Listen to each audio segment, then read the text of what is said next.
A partir de hoje, nunca mais você vai repetir esta bobagem. Ai, mais um ano na minha vida e eu não precisei usar a fórmula de Bhaskara.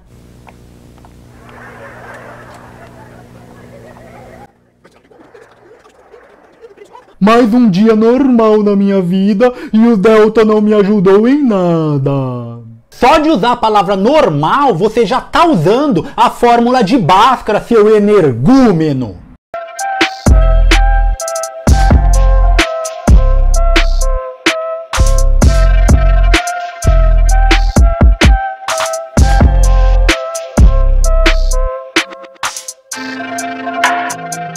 Então esse é um pensamento que se tornou muito normal e repetitivo, virou meme, de que a gente aprende por vários anos lá na escola a calcular o Bhaskara, o delta, e aí depois quando a gente sai da escola aquilo não serve pra porcaria nenhuma. Que serve a fórmula da Bhaskara na matemática? É muito simplício, né? O colégio não é um tormento, não. O colégio tem que ser um instrumento de liberdade, de conhecimento, de expansão da mente. E, no entanto, o colégio faz com que você passe a odiar as matérias. Isso acontece porque a maioria das pessoas aprendem, vai pra escola, né, uma boa parte da vida, desde lá de criancinha, até ficar com 17, 18 anos, depois vai pra faculdade, e não vê significado nenhum naquelas coisas que aprendem. Quando alguém sabe que eu sou professor de matemática, de física, e as pessoas perguntam: ai, quanto que é 7 vezes 8? Quanto que é 8 vezes 16? As pessoas acham que eu sou uma calculadora, né? Porque existe um senso comum de que a matemática é a ciência que lida com números. Então acha que matemática é igual a número. Até hoje eu não sei de cor a tabuada e nem quero saber, e nunca me fez falta em nada. Eu não quero gastar minha memória, figurativamente falando, para ficar decorando esse tipo de coisa. A matemática definitivamente não é número. Eu venho já em vários vídeos tentando mostrar que matemática é a relação entre coisas reais. As equações nada mais são do que uma igualdade. O que é uma igualdade? É você igualar alguma coisa a alguma outra coisa. E isso não necessariamente são números, essas coisas são grandezas, e essas grandezas, uma das maneiras de representá-las é por meio de números. Como a maioria das pessoas não dão valor para o conhecimento, elas acabam indo para a escola obrigatoriamente, né? Então elas vão lá, fazem a obrigação quando fazem, e só que aquilo não tem muito significado na vida. Elas acham aquilo meio chato, né? Aquilo ali não serve para muita coisa, elas não veem aquilo como uma coisa importante. E aí fica um trabalho muito difícil, porque o professor fica lá tentando mostrar para o aluno que aquilo é importante, só que ele não acha que aquilo é importante, porque no contexto da sociedade aquilo realmente não é importante. Você não vai ver um filho chegando com os pais e discutindo um problema filosófico normalmente, né? Ou discutindo o que significa uma função, uma equação, como se aquilo fizesse parte da vida deles. A educação ficou realmente só como uma obrigação mesmo. E as escolas que dão mais resultados não quer dizer que eles têm essa preocupação, que eles têm esse gosto pelo saber. Eles só acabam sendo mais disciplinados, cobrando mais coisas e repetindo mais, né, os exercícios. E preparando os alunos para o vestibular, que também é uma porcaria. E por isso que a maioria das pessoas saem da escola, ficam treinando ali, né, delta, Bhaskara, ou entra no cursinho de novo, decorando aquilo. E aí o cursinho tem uma abordagem um pouquinho mais lúdica, né? Então parece que aquilo ali é um pouco mais fácil na hora do cursinho, que é um pouco mais agradável, mas mesmo saindo do cursinho, passando nos melhores vestibulares, raramente alguém vai ver algum significado para aquilo, né? Porque mesmo no cursinho que eles brincam, inventam musiquinhas, né?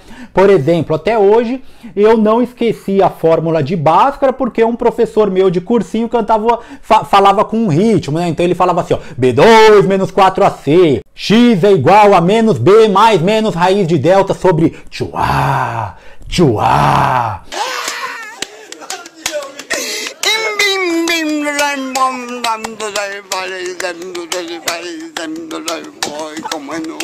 Então ele falava dessa maneira. Até hoje eu decorei, consegui fazer vestibular, consegui fazer um monte de coisa com isso, consegui resolver os exercícios. Mas só depois de muitos anos que eu fui ver significado para aquilo. Então não quer dizer que por você conseguir fazer, resolver exercícios, pega uma lista lá de 100 exercícios, resolve todas as equações de segundo grau, sabe de cor o delta, o Bhaskara, várias maneiras de resolver. Isso não significa que você saiba realmente o que você está fazendo, que você tem um pensamento crítico sobre aquilo. E o pensamento crítico hoje ficou muito comum achar que a pessoa inteligente é aquela pessoa que critica tudo, né? Então o cara, tudo ele bota defeito, ele questiona, né? Então ficou muito estigmatizado isso, que a pessoa crítica é a pessoa inteligente. Quando, na real, o pensamento crítico não é isso, você falar o lado mal das coisas, ver o defeito das coisas. O pensamento crítico é você ver a origem, a raiz, né? Então por isso que às vezes as pessoas são chamadas de radical. Radical vem de raiz. Você vê a raiz dos pensamentos. Então a maioria dos nossos conceitos são formados ao longo do tempo. E isso, uma coisa vai se baseando em outra, vai se transformando. E a maior parte das pessoas, a maior parte do mundo é controlada por grandes pensadores que já morreram e que elas mal sabem que existiram.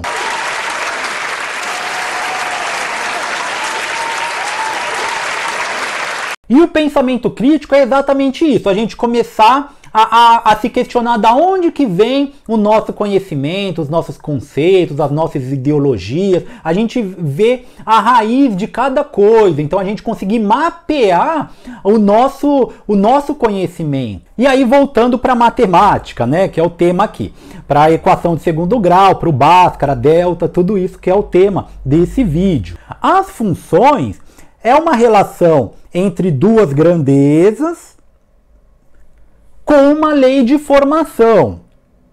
Essa lei de formação vai depender da relação dessas grandezas. Então, quando a gente fala de função de primeiro grau ou equação de primeiro grau, a gente está falando, representando num gráfico cartesiano de uma reta, ou seja, uma equação linear. O que isso quer dizer? Quer dizer que se eu aumento essa grandeza, e elas forem proporcionalmente, diretamente proporcional, essa grandeza também vai aumentar com a mesma proporção. Então, por exemplo, eu vou comprar chocolates. O chocolate é R$2. A cada chocolate que eu comprar, eu vou gastar R$2 a mais. Se eu quiser saber o total da minha compra, eu preciso saber o tanto de chocolate que eu comprei. Essa relação a gente pode chamar de 2 vezes x é igual a y, onde y vai ser o preço total, 2 é o preço de cada chocolate e x é a quantidade de chocolates que eu comprei. Isso vai dar um gráfico, uma reta crescente, né? Quanto mais chocolates eu comprar, mais eu vou pagar. E eu vou pagar em proporção a esses R$2. Cada chocolate que eu comprar vai multiplicar por 2. Então essa é uma lei de formação, de primeiro grau. Existem várias leis de formação. A equação de segundo grau, ela é uma lei de formação onde esse x, que eu falei que era o preço do chocolate, num outro caso, né, com uma relação entre outras grandezas que eu vou dar exemplo aqui, esse x não é linear. Então, nesse caso do chocolate é linear, né? Eu compro um chocolate a R$2, 2 chocolates, R$4. Então eu vou aumentando o número de chocolates, né? 1, 2, 3, 4, 10, 20. Aí eu vou colocar a quantidade de chocolates e isso vai refletir no preço. No caso da função de segundo grau, esse x ele é elevado ao quadrado. Então essa lei de formação é diferente. E aí quando a gente consegue representar isso num gráfico, a gente vê que ela faz uma curva, que é o que a gente chama de parábola. E o que representa essa curva? Ela diz que uma grandeza em relação à outra, ela cresce, tem o seu ponto mais alto e depois decresce.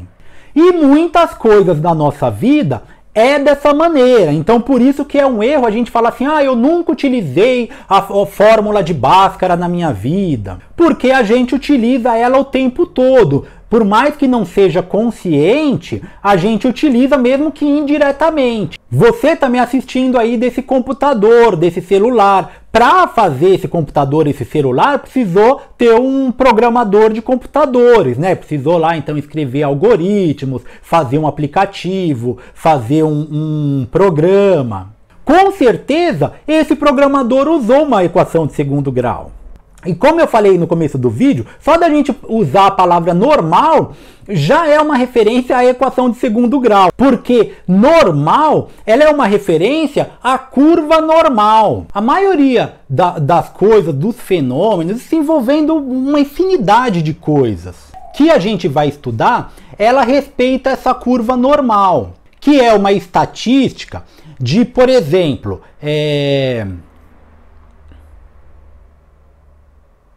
longevidade, com quantos anos as pessoas costumam morrer no Brasil. Vocês vão ver que a maioria das pessoas vão estar no pico dessa curva. Então vamos supor que o pico dessa curva seja 80 anos.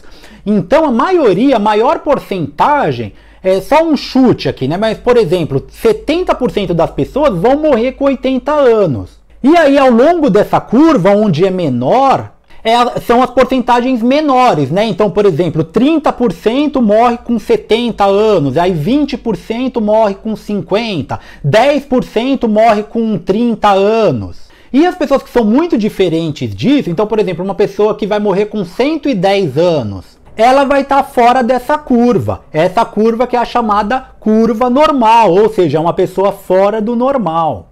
E em muitas outras coisas, infinitas coisas, a gente vê a função de segundo grau.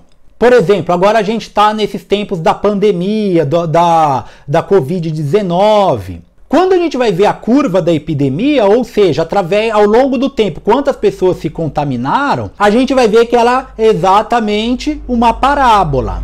Por quê? Começa com poucas pessoas contaminadas, isso vai crescendo, é uma curva, chega no pico, né, que é talvez a gente esteja agora, né, hoje a gente está em fim de julho de 2020, parece que aqui em São Paulo está tendo o pico da pandemia, né, que é quando mais pessoas vão estar contaminadas e depois essas pessoas já foram contaminadas, não vão ser mais, né, então vai decaindo essa curva. E aí a quarentena serve exatamente para isso, né? Porque existe a linha ali, que é a capacidade do sistema de saúde. Então essa linha, que é o que eles falam, vamos achatar a curva, né? Que é fazer a curva de contaminação, ela se aproximar a curva de leitos de hospitais para ninguém ficar sem leito.